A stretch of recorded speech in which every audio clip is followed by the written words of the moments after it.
Folgertech FT5. Fully enclosed. This is my 3D printer. But I need these special glasses to use it right now because it is pew-pewing a laser. I put a laser diode on my 3D printer that I ordered from AliExpress. This unit is completely enclosed to help keep the radiation to a minimum. That way you don't zap any kids' eyeballs. But this is a project I'm doing for my wife. She's got a Cub Scout camp this upcoming week. There's the diode and the mount I designed, printed. Unit's completely enclosed. I even have a little fume evacuator. It's all foam board. Amazing stuff for makers.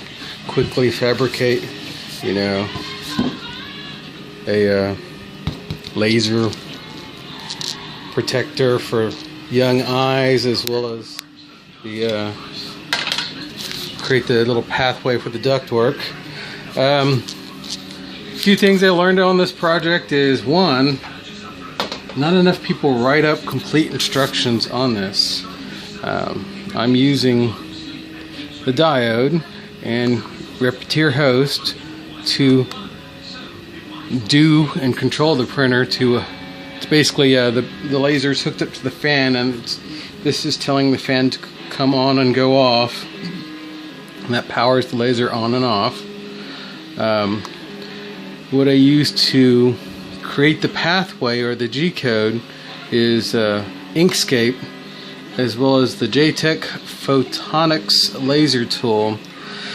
What it took me a week to figure out is, if you use this, or even the Repetier G-code creator, when you create the G-code, if you do not use an older version of Inkscape, the G-code will look fine here, but when you bring it into a host manager, it will be 1/3 of the size.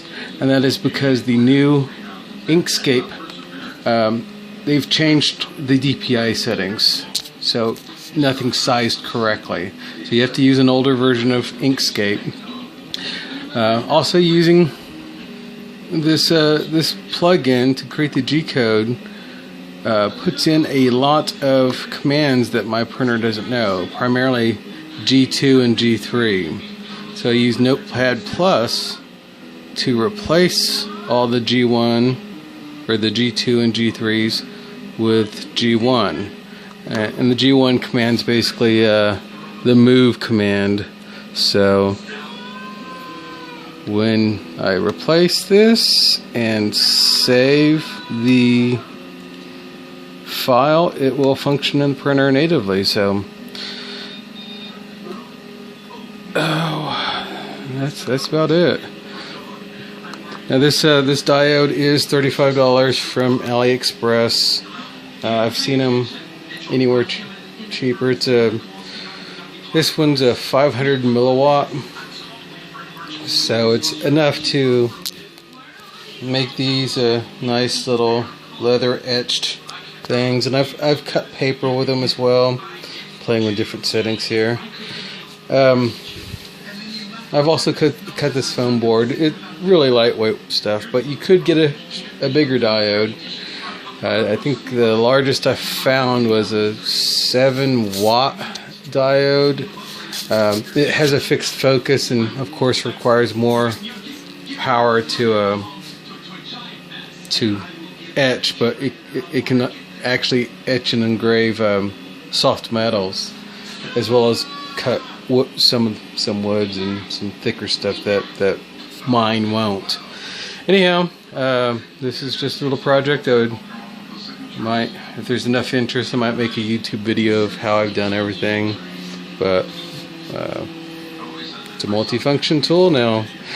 Folgertech does have a CNC app coming, or a CNC attachment coming out for this. So it's a 3D printer slash laser engravers, and in the future, possible CNC machine. Anyhow, if you have any questions, give me a call. I'll give you a rundown what I've done to my little unit, and guys, be safe.